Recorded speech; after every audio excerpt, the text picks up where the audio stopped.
is Chloe Kalin, and I am a rising senior undergraduate at UC Davis in the Wainwright Lab. My talk today is about the effect of behavioral plasticity on feeding performance in cichlids. Let's start with performance. In this field, it is a measurement of how well an organism completes a task. In other words, how good is this organism or animal at doing something? And it can be used to compare between organisms, or in the case of this talk, to measure improvement. And another way we can think of measuring performance is that it is the measurement of an interaction between an organism and its environment. Now, traits are features of an organism that influence this interaction. And there are two main categories. The first are canalized traits and the next plastic traits. I'm going to start with some canalized trait examples because those are the traits we're the most familiar with. These are the static traits that, if they grow in a way that we expect, right? So an example of canalized morphology might be something like your hand, right? There's a predicted growth pattern. And a lot of people forget this, but behaviors can also be traits, and there are behaviors that are canalized. For example, the sequences that we go through as humans to, develop, like you crawl before you walk, right? However, in contrast to canalized traits, which are static, there are plastic traits. And these are traits that respond to the environment within an individual's lifetime, so they are environment dependent. And both morphology and behavior can be plastic traits. Now, when it comes to morphology, morphological plasticity, cichlids are a popular study system, especially in regards to their pharyngeal jaws, which are jaws in the back of their throat used for food processing, so chewing. And in this classic study from 1995, they raised one species of cichlids in two experimental groups. One that had hard snails in their diet, and the other that was raised on a soft experimental food. Now at the end of the study, what they found was that the group on the hard snails had more robust pharyngeal jaws with larger teeth than those raised on the experimental soft food. Now, it's reasonable that these studies, they assume that this morphological plasticity leads to increased performance. So what that might look like in this study here is that they would assume that those snails with the more robust pharyngeal jaws have a better efficiency and better performance on those snails. However, these studies, they don't quantify it. They don't quantify the performance nor its change.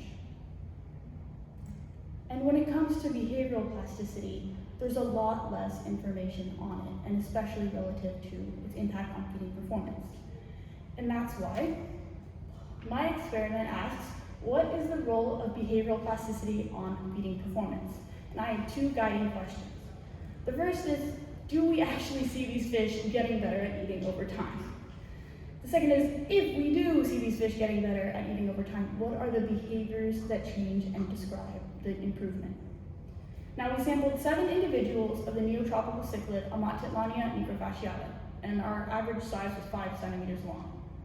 And for the trials, we fed them a benthic prey, which means that this is a prey where they had to remove food from a substrate. And in this case, the substrate was a microscope slide. Each trial was 6 minutes and recorded using GoPro cameras. There were 9 total trials per subject, which I ran 3 per week for 3 weeks. Now, more about this benthic prey. What's important about it is that it was a novel feeding mode for these fish. In other words,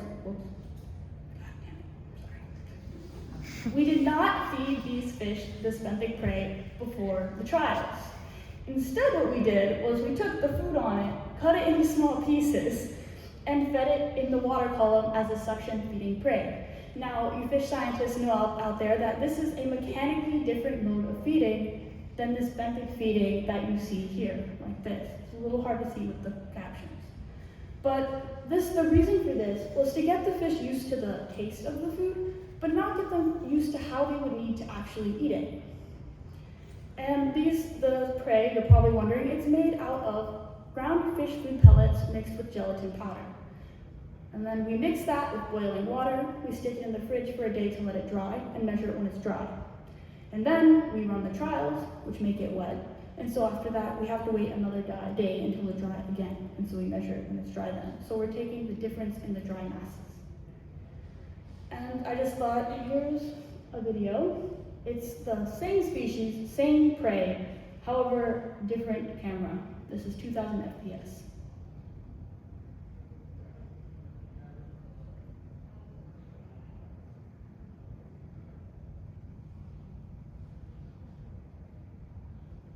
So I didn't want to cover the video with the words on there, but this was to show you how the fish has to remove the food from the substrate. Now the variables I collected were the trial order, which is actually just the trial number 1 through 9, the food eaten, which is the mass removed by the fish, the time spent eating, which is the time a fish spends taking bites and processing food while over the slide, the total number of bites, which is pretty self-explanatory, the bite rate, which is the total number of bites divided by the time spent eating, and finally, bite size, which is the mass removed divided by the total bites.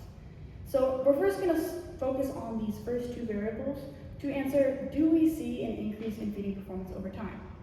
So here's our graph here with the proportion of food eaten per fish on the y-axis, which is the amount of food a fish ate in a trial divided by its max across all trials.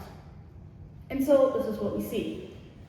And before I talk about the data, I want to explain that for every graph that looks like this, each point is the average across trials, like across fish per trial, and the error bars are 1.96 standard error bars. And so, yes, as you can see by this line, yes, it increases. The fish are eating more across trials. And it's about 9.6% increase per trial, and about a 400% increase in mass change from the first to the last trial. Okay, so yes, these fish are eating more over time. So we ask, what are the behaviors that are driving this change? Where's our behavioral plasticity? And so using the food eaten as a response, we find that in addition to trial order, time spent eating is a significant predictor of performance change. So when we take a closer look and graph that on the y-axis, unsurprisingly it increases by about 28.4 seconds per trial, which is about 8% of that 6-minute trial length. And when we look at its significant predictors, we find that in addition to trial order, there's time, total bites taken. Now, it's a very significant relationship, and the reason for this becomes clear when you graph it with time spent eating on this x-axis and total bites on the y-axis. It turns out that these two variables are very highly correlated, with a correlation coefficient of 0.95. Now, this has two major implications. The first of which is that these are basically measuring the same thing, and you can almost think of them as the same variable. And that means that they are both predicting the increase in performance. The second implication is that, unsurprisingly, when we look at bite rate, which is the total number of bites divided by the time spent eating, we find that it's constant, at a constant rate of about 1 bite every 3 seconds. Now, in contrast to bite rate, which is constant, when we take a look at bite size, which is the mass they remove per bite, it actually increases. And this increases about 300% between the first and the last trial. Okay, so that was a lot of graphs. So let's recap. If you weren't listening, now's the time to start. So first of all, yes, the feeding performance does increase through time. And the behavioral changes that drive this change are the time spent eating, the total number of bites, and those two are highly correlated, and bite size. Now, if we stop and think about what this increasing bite size means, we find that it means that it's not just that these fish are eating for more time, and therefore eating more food. It means that they're increasing the amount they're taking per bite. And this implies that these fish are actually changing the way that they're interacting with their slide and taking this bite to get more per bite. However, bite rate is constant. And when we start to think about this, it's like, well, you look at a graph of total bites, and I fit a logistic curve, and yes, it does fit better than the linear model. And what this means is that the increase in the total bites is the behavioral part, because it's just the increases caused by time spent eating increasing. However, there's a limit, and this limit is imposed by bite rate. And the constant bite rate is likely a mechanical constraint. So in this way, it's kind of constraining this behavioral plasticity. So thinking about this interaction between the mechanics and the behavioral plasticity, I want to leave off with some conceptual future directions questions. The first of which is this plateau we just saw, is this a permanent feeding performance plateau? Or can morphological plasticity raise this plateau given more time? In other words, like maybe how could bite rate be overridden with mechanical plasticity? And just thinking about maybe this example earlier, we can think how much change would this observable morphological pharyngeal jaw change? How much change does it actually cause? And then finally, what are the relative contributions of behavioral and morphological plasticity to feeding performance improvement? I'd like to thank the Wainwright Lab for their support and funding through this talk, and especially my lab mate, Marissa, and also my grad student mentor, Khalil, who could not be here today, but I'd like to thank him for sure. And yes, so I am applying to grad school this fall 2027, so please reach out. I'm happy to chat to anyone and everyone about anything. And, and that's my website QR code there. It has my CV, which is a little short for now, and other things about me. So with that, I'll take any questions.